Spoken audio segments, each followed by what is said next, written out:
नमस्ते, थर्ड आई में आपका स्वागत है।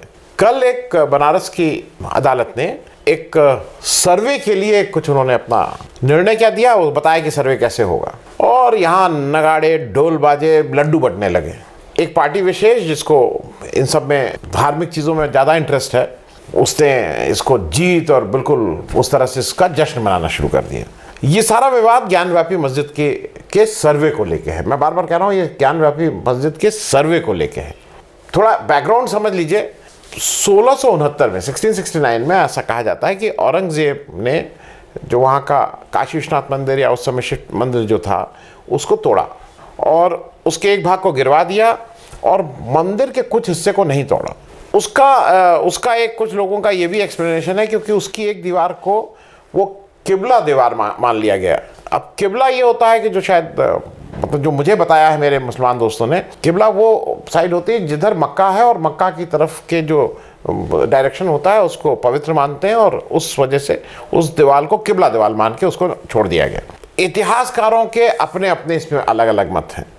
धार्मिक असहिष्णुता की वजह से था कि राजनीतिक कारण थे, ये मत बटे हुए हैं। लोगों ने अपने अपने कुछ का कहना था धार्मिक कारणों से औरंगजेब ने इसको तोड़ा, कुछ का कहना है राजनीतिक उसकी वजह से हुआ। हाल के दिनों में आपने एक टीवी डिबेट का आपने सुनी लिया, वहाँ पे लखनऊ यूनिवर्सिटी के प्रोफेसर रविकांत ने पट्टाभी सीतारमैया की किसी किताब को उद्धृत कर दिया, तो अब उनके ऊपर FIR और उनको मतलब वो बाकी उस पर हम कई बार चर्चा हम लोग कर चुके हैं कि कैसे आके ABP के लड़कों ने उनको घेर के नारे आरे लगाए उनके खिलाफ। खैर, तो ये ज्ञानव्यापी मस्जिद है। जो भी काशी विश्वनाथ गया है उसको ज्ञानव्यापी दिखती है। वो तो मतलब एक रास्ता अगर आपको याद हो, पहले विश्वनाथ गली होके आते थे, बाद में एक रास्ता ज्ञानव्यापी की तरफ से खोल दिया गया था।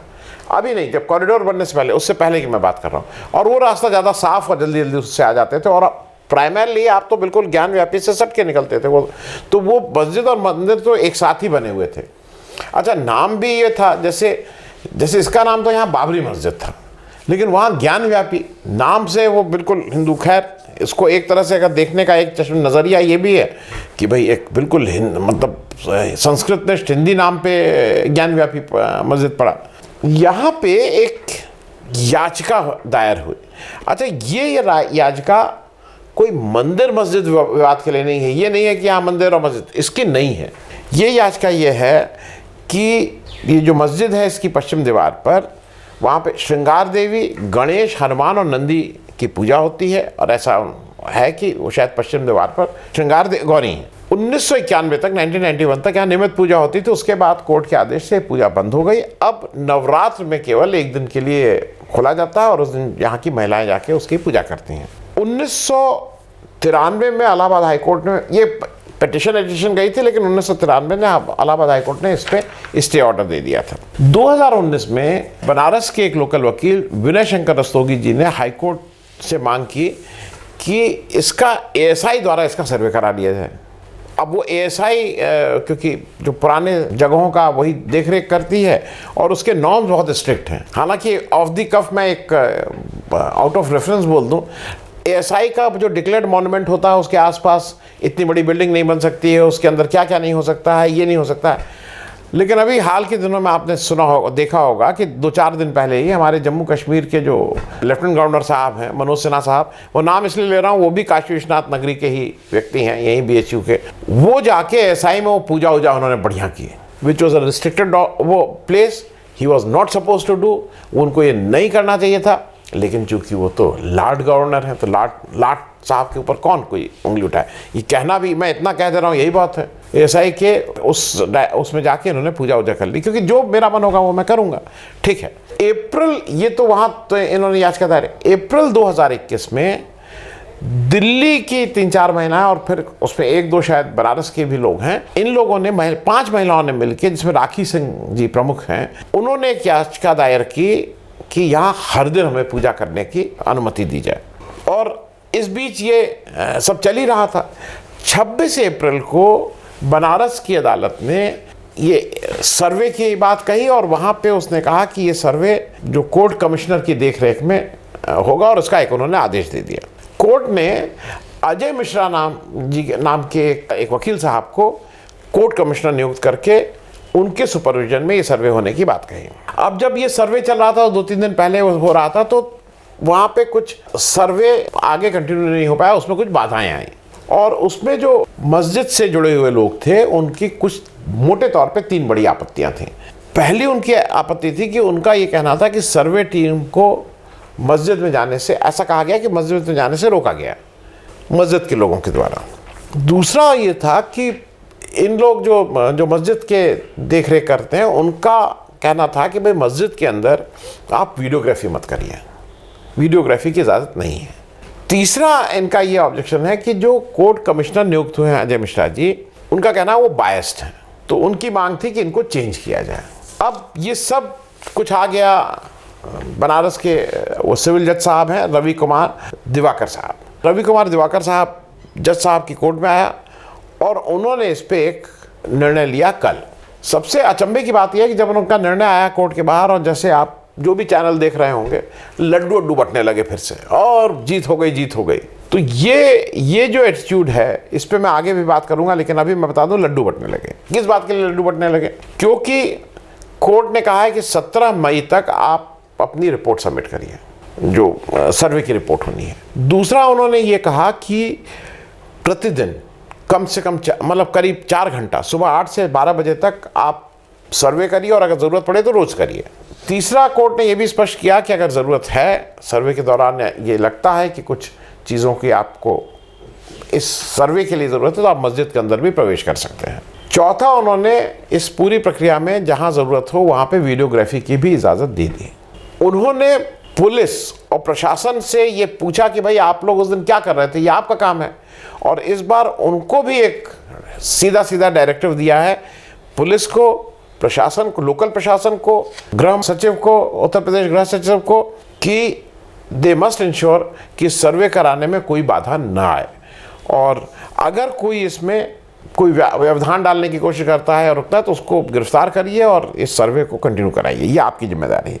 एक और ये हुआ कि जो मांग थी कि court commissioner Ajay Mishra ji biased हैं, उनको चेंज करिए, वो चेंज नहीं हुए। 2 और कोर्ट कमिश्नर नियुक्त कर दिए गए। अब वो बजाय सिंगल कोर्ट कमिश्नर के अब 3 कोर्ट कमिश्नर्स हैं, तो 3 लोगों की देखरेख में है। अब वो ढंग है देखने का, कुछ लोगों का कहना है कि अजय मिश्रा नहीं हटे तो इसलिए वो तो जीत हो गई। एक ढंग ये भी है कि अजय मिश्रा भाई अकेले थे, अब उनकी वो डाइल्यूट हो गया भाई, अब 3 लोग मिलके देखेंगे। और कमेटी देखिए, ये आप अगर कोर्ट में भी देख लीजिए, सिंगल बेंच होती है, सिंगल जज बेंच होती है, फिर डबल जज बेंच होती है, फिर लार्जर 3 जज की होती है, 5 जज की होती है, 7 जज की होती है। तो अगर 3 लोग हैं तो आपस में विचार विमर्श बेटर हो सकता है, तो इसमें तो कोई दिक्कत नहीं है। इसके बाद जज साहब ने खुद बताया, उन्होंने खुद ये कोर्ट में बताया कि ये केस जो उन्होंने साफ साफ कहा कि एक नॉर्मल सिविल मैटर था, वो अब इतना सेंसिटिव हो गया है कि उनका, वो जज साहब ने पूरी बात कही। उन्होंने कहा कि मेरे घर में मेरी माँ मुझे फ़ोन कर रही हैं लखनऊ से, और वो कह रही हैं कि हाँ भाई ये तुम ज़रा होशियार रहना और तो अपनी सिक्योरिटी का ख्याल रखो। और जब उनको ये था कि शायद इसके दौरान मुझे भी जाना पड़े साइट पे, तो उन्होंने कहा भाई वहाँ मत जाना क्योंकि इसमें बड़ा मुश्किल है। वो इतना सेंसिटिव हो गया है। तो कोर्ट के जो जज साहब हैं वो भी समझ रहे हैं इसकी सेंसिटिविटी, ये इस समय बहुत सेंसिटिव है मामला। इसमें एक चीज़ और देखना होगा कि ये क्यों सेंसिटिव है। ये एक समझने वाली चीज़ है जो हम और आप इसको क्यों सेंसिटिव हो गया है, क्योंकि देश तो रूल ऑफ लॉ से चलता है। अगर इस देश में कानून से चलता है, संविधान से चलता है, तो क्या दिक्कत है। एक 1991 का एक एक्ट है, places of worship act 1991, 8 points हैं उसमें, ज़्यादा नहीं है, छोटा सा 2 पेज का एक्ट है। उसने बिल्कुल स्पष्ट किया है कि 1947 में जो प्लेसेस ऑफ वर्शिप थी वो जिसकी जहां थी, they will remain that way, वो वैसे ही रहेंगे, आप उसमें चेंज नहीं करेंगे। देश जिस दिन आज़ाद हुआ उस दिन जैसे जहां पे जो भी वर्शिप होती थी उसको आप चेंज नहीं करेंगे। 1991 का एक प्लेसेस ऑफ वर्शिप एक्ट है, उसमें एक एक्सेप्शन है, और उस एक्ट में भी वो है, शायद 4 या 5 नंबर पॉइंट है, जिसमें कहा गया है राम जन्मभूमि इज एन एक्सेप्शन। और उसका कारण भी है क्योंकि देश आज़ाद होने से पहले वो एक सिविल सूट ऑलरेडी कोर्ट में चल रहा था, तो इसलिए उसको इससे बाहर रखा गया, इसके परव्यू से। बाकी कोई भी मस्जिद, कोई भी मंदिर, कोई भी गुरुद्वारा, कोई भी चर्च, कोई भी इस तरह की धार्मिक उसमें जो 1947 में हो रहा था उसकी वही स्टेटस रहेगी, ये हमारे देश का कानून कहता है। 2019 में जब सुप्रीम कोर्ट ने वो, अगर आप आपको याद हो वो एक जजमेंट दिया जब जिससे राम जन्मभूमि का विवाद खत्म हुआ और ये हुआ कि वहाँ पे मंदिर ही बनेगा और उसके लिए उन्होंने एक न्यास की स्थापना करने की बात याद की। तो वो एक लंबा जजमेंट था और उसमें उन्होंने बहुत स्पेसिफिकली कहा था, उन्होंने कहा था कि ये जो जजमेंट हम दे रहे हैं कि यहाँ पे हम हिंदुओं को अलॉट कर रहे हैं कि भाई आप अपना मंदिर बना लीजिए, हालांकि ये भी वो माने थे कि एक क्रिमिनल एक्ट हुआ था वहाँ पे, ये कोर्ट ने अपनी उसमें लिखा है, उन्होंने कहा है कि रेट्रोग्रेशन कैन नॉट हैपन, मतलब उन्होंने कहा कि no such claim after that, ये अब आप एक शुरू कर दीजिए सिलसिला, ये ऐसा नहीं हो सकता है, क्योंकि ये जो वर्डिक्ट है उन्होंने साफ साफ कहा कि Ayodhya verdict is not a precedence to correct illegal historical wrongs by previous rulers. आप पास्ट में किसने क्या बनाया उसको तोड़ के ये किया, इसको तोड़ के क्या, उसको ये अयोध्या वर्डिक्ट उसके नज़ीर के रूप में ना देखी जाए, ये वन टाइम एक्सेप्शन है, एक बार इस तरह से हुआ, इसके बाद ये देश में नहीं होगा, जहां जिसकी जो वर्शिप होती है वो वैसी रहे, स्टेटस को जिसकी बात करते हैं। अगर ये है, देश का लॉ कानून ये कह रहा है, देश की सुप्रीम कोर्ट ये कह रही है, तो फिर शंका कहाँ है? शंका यह है कि वोट की दृष्टि से ये जो हिंदू मुस्लिम एंगल है, ये विवाद बढ़िया विवाद है कुछ पार्टियों के लिए, आप भी समझ सकते हैं। ये विवाद जितने दिन तक रहेगा, जितना लंबा रहेगा, उतने लंबे तक हमें वोट मिलता रहेगा, हम देश चलाते रहेंगे और हम जो जैसे चाहेंगे वैसे चलाएंगे, चाहे पेट्रोल का दाम 100 की जगह 200 रुपया हो जाए, गैस महंगी हो जाए, आटा 30 की जगह 300 रुपया किलो हो जाए, लेकिन हम देश चलाएंगे, क्योंकि हिंदू मुस्लिम विवाद का एक हमारे पास है। जब आएगा तो इलेक्शन में हम उसको आगे बात करेंगे, हम मंदिर की बात करेंगे, हम कुछ इस विवाद की बात करेंगे और हमें वोट मिलता रहेगा। तो इसलिए ये शंका लोगों के मन में कहीं इस वजह से नहीं, क्योंकि ये हर तरफ हो रहा है। अब ताजमहल को कहा जा रहा है कि विष्णु का मंदिर था, पूरे देश में तो चल ही रहा, आगरा में भी एक चल रहा है, एक लखनऊ हाई कोर्ट में आ गए भाई साहब, उन्होंने एक PIL फाइल कर दी, जज साहब ने बिल्कुल डबल बेंच थी, बिल्कुल ठीक से उनको वो किया, उन्होंने कहा भाई, वो कह रहे थे कि हमें 22 कमरे जो ताजमहल के हैं वो जरा हम इंस्पेक्शन करना चाहते हैं, क्योंकि उसमें शायद हिंदू देवताओं की मूर्तियां हैं। तो उन्होंने उनको पहले कहा कि एक तो काम ये करिए कि आप पहले हिस्ट्री में पढ़ाई करिए, हिस्ट्री में पढ़ाई करने जब आप पास हो जाइए तो आप JRF का एग्जाम दीजिए, वो जूनियर रिसर्च फेलोशिप वाला एग्जाम दीजिए, जब आप उसको क्लियर कर लीजिए तो आप कहिए कि मुझे इस सब्जेक्ट पे रिसर्च करनी है, और अगर आपको कोई इस सब्जेक्ट पे रिसर्च करने से रोके तो आप हम लोग के पास आइए, हम लोग आपकी रिसर्च करवाएंगे। कहना ये आप, उन्होंने कोर्ट नाखुश थी, उसने कहा ये PIL की मौकरी बना दे रहे हैं, यू आर मेकिंग माहौल बना के रख दिया है सारी चीज़ों को। तो उन्होंने कहा कि नहीं हम जरा जानना चाहते हैं 22 कमरे में है क्या। तो उन्होंने कहा नहीं, आप क्यों जानना चाहते हैं, आप कल के दिन ये कहेंगे कि हमारे जो हम जज साहब हैं हमारे कमरे में क्या है।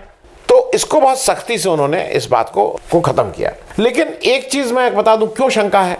अब रविकांत जी, एक जो मैंने आपको बताया था यहाँ के एक प्रोफेसर साहब थे, उनके साथ क्या लानत मानत हो रही है वो आप जानते ही हैं। दूसरा, अगर इसमें वोट की राजनीति नहीं हो, सरकार को राजधर्म निभाना हो, तो क्या सरकार की तरफ से कोई आके ये नहीं कह सकता है कि इस तरह का जो उथल पुथल हो रही है कि भाई ये सर्वे के लिए हुआ है, ये जो भी हो रहा है सर्वे के लिए हो रहा है, इसका ये मंदिर यहाँ बना है कि मस्जिद है, इससे कोई मतलब नहीं है, ये सर्वे हो जाएगा, खत्म बात।